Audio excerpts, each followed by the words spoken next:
Okay, welcome back, Byte Wellness family. We had another great Byte Wellness Wednesday yesterday, and we covered this week. We're covering the assets and incentives that make it easier for you to exercise.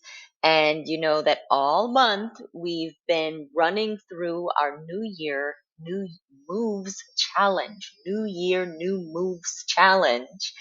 It's a mouthful, but it's the live movement challenge that we've been running with you all live on the thread and with our other folks, our new members of the community who have joined during this month. So excited to have all you guys here. So let's get into it. We'll start today with our discussion questions. So you got these questions sent to you by text on Sunday. And the first question we're asking this week is, what helps you stay on track exercising every day? So that question is getting at, what are the assets in your life that make it easier for you to exercise? And what are the incentives that encourage you to exercise? So assets and incentives. And what are some of those things, guys? Really take a moment, think about it. This is something that if you were with us on Sunday, you've had a few days to ponder this. If this is your first time thinking about this idea, thinking about this question, that's okay. Spend a bit more time focusing on it, because the reality is you want to shift in order to change your habits. You want to shift the balance between your barriers and your assets and incentives. You want the assets and incentives, the things that make it easier for you to exercise and the things that compel you to exercise every day. You want those to be so much bigger, so much heavier than the barriers. So that for you, if you had to make a rational decision, you're going to choose exercise. But we've talked about how important it is to really take these habits out of the realm of rational decision making. That's when things begin to become lifestyle habits, is when you don't so much have to think about it. It's just a thing that you do. So, we've talked about the standards for exercise, the guidelines from the CDC and the World Health Organization, and we've acknowledged, look, 1 minute a day does not get you to the uh, 75 to 150 minutes per week of vigorous intensity exercise that the CDC recommends. It doesn't get you to the 150 minutes to 300 minutes per week of moderate intensity exercise that the CDC recommends. But 1 minute a day for 28 days helps you figure out what is standing in your way, what's been keeping you from exercising, and then it helps you overcome those barriers to build a daily habit of exercise. We've said before, less is more. We'd rather have you doing just 1 minute of exercise than doing nothing at all. Okay. And then before you know it, 1 minute feels so good, it balloons into 30 minutes or 1 hour even. And so this 1 minute, it's like your gateway drug to having a regular exercise habit, where you're doing some sort of moderate to vigorous intensity movement every day, and you are doing extended periods of that movement a few days out of the week, so that you can meet those CDC exercise recommendations for optimal heart health, weight management, blood sugar control, all that stuff, guys. We are building the discipline of exercising. So we talked before about how to build daily exercise habits, that the first step is really create protected time. Just wall off time in your schedule for exercise. It's not something that you can plan to do at the spur of the moment reliably. Something else that you deem more important will come up in that moment and postpone your exercise. So you really need to protect that time in your schedule. The second thing is identify your barriers and then minimize them. Make it as easy as possible to exercise. So we talked about the barriers last week. And this week, we're focusing on expanding or increasing your exercise assets and incentives, the things that make it easiest for you to exercise. Again, shifting that balance towards exercising. So, what are some assets and incentives? It's a really vague term, but let's go over some examples because we all have these in our lives. So, if you're going to think about your assets or incentives to exercise, think about, major incentive would be reaching your wellness goals. So if your goal is weight loss, if your goal is to feel better, if your goal is to have better concentration, if your goal is to manage your type 2 diabetes or your blood pressure, um, if your goal is to increase your strength or your flexibility, right? And you recognize that you're reaching your goal, you're inching closer and closer to your goal with every day of this workout challenge, then you're more likely to continue going, right? So whatever you can do to prove to yourself, to make it just very plain that you are making progress, that's helpful. So that's why, we're supporting you with daily text messages. We are counting down the days, right? Showing progress in that sense. On our Instagram channel, we've got a calendar that uh, pages through each day of the challenge. And all of this is to remind you that by simply working each day, you are making progress. But if you want to keep a journal, for example, take some notes, add some notes to each day of your own calendar or your own schedule on how you feel. If you want to, your goal is weight loss, if you want to weigh yourself on a daily or weekly basis, if you want to, probably what's more accurate with a workout challenge is less the weight and more the size. So the waist size, the hip size, if you were going to measure those, get into some pants that have been a little too tight these last few months and see if they're feeling like they fit a bit better.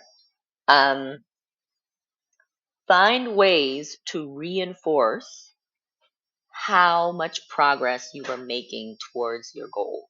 If your goal is more vague, like I just want to feel better, that's an opportunity to use a journal to write about how you feel so that halfway through the month, towards the end of the month, you can thumb back through that journal and review how much better you've been feeling during this challenge than you felt way back before the challenge. So we really need to play up the fact that we are reaching our goals by working each day of this challenge, even with the minimum of 1 minute of exercise a day.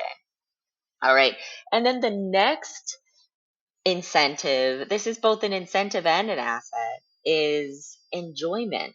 So if you just really like the exercise you're doing, then you're going to want to do it. That's an incentive, right? But it's also an asset in that it makes it really easy to do. It's easy to do a thing when you enjoy it, you have fun doing it, and really when you're just chomping at the bit, you can't wait to because it's such a good time. And so look for those physical activities that make you feel that way. You've seen me jumping rope in a couple of videos. That's how I feel about jumping rope and dancing. Almost, it doesn't matter how tired I am, right? It doesn't matter how I'm feeling. If you can put on the right track and give me a rope or a little bit of space to move my arms and legs, I'm going to jump rope and or dance. and feel better afterwards. Feel better during, really, because it's that much fun. So, those are things that I've liked doing since I was a kid, and I've kind of um, renewed my interest in them in adulthood. But, other things that you might try if you like skating, um, other things that we might have done as kids, right? There's swimming, there's biking. You don't have to be on a Peloton. Maybe if you don't mind the cold, or if you're not in a cold climate, maybe you can get outside and in a beautiful environment and bike. Uh, do the things that you like, the physical activities that you like. And if you do them vigorously enough, that's a workout. Anything that gets your heart rate up, gets your breathing going a bit more heavily, that's a workout. Okay. So those two, reaching your goals and enjoying your exercise, those are actually internal uh, factors, right? These are the things that you can feel yourself. You drive the notion of whether you're reaching your goals. You drive the the notion of enjoying an activity. But there are these external factors that play really valuable roles in keeping us exercising regularly and really in helping us to shift any sort of health habit. So, the first of those external barriers is going to be social accountability, right? So, do you have at least one other person who is expecting you to do this thing? Find an accountability partner. The partner doesn't have to do the challenge with you, but it'd be great if they did. But the partner just needs to be a person you can say, I'm planning to do this challenge. Please call me out if I miss a day. Someone who can message you every day and ask, hey, have you done it yet?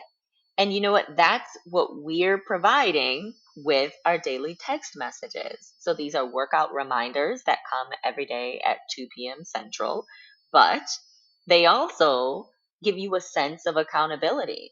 I've heard from a bunch of members of our community that when they receive the text, they see that text pop up at 2, and their automatic thought is, oh my God, I haven't worked out. Got to make sure I get my workout in today. And so that's the accountability you need. But, you know, if there's a way to pair our texts with accountability from a person in your life who can either reach out and touch you or reach out and call you at a moment's notice and say, I haven't heard about your exercise for the day, or you haven't sent me a video, um, then that's even better. Try to round up as many accountability partners as possible. And if you don't feel like you have that person in your life, that's what social media is for.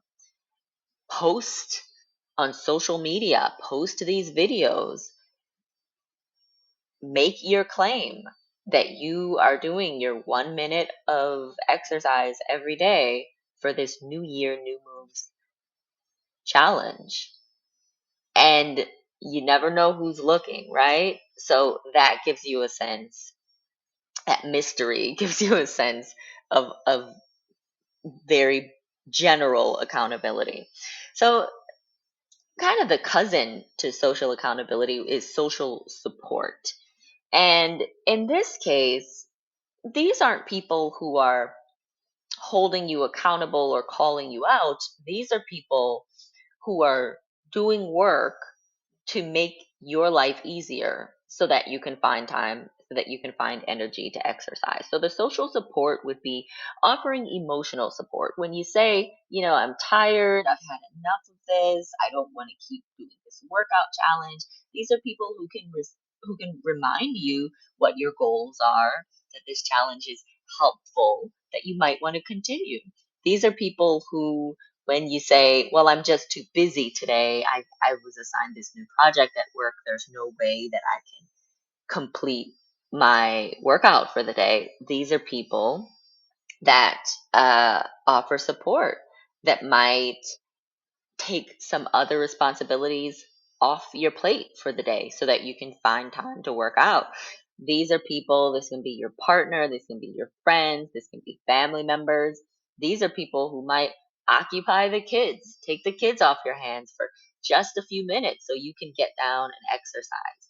These are people who might take you to their gym so that you can experience a new exercise environment. Maybe they pull up with a bike or some skates or some new, a jump rope or some sort of equipment. Maybe this is someone who you go out and play tennis with or play basketball with, some activity that one, you really enjoy, and that two, this person will support you in practicing. So that's where the social support comes in. You need the right combination of intrinsic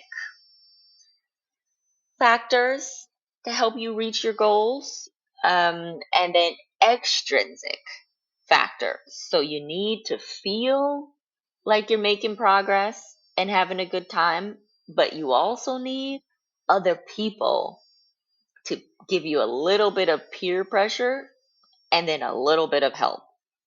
So hopefully this makes sense to you guys and you can find ways to apply this framework of assets and incentives to your everyday life, especially during this exercise challenge. I love whenever you send me videos, whenever you post videos online and tag us. I love seeing those. Keep on sending your questions. You had some great questions yesterday that I think we addressed in this video. And stay tuned. Happy, healthy living, guys.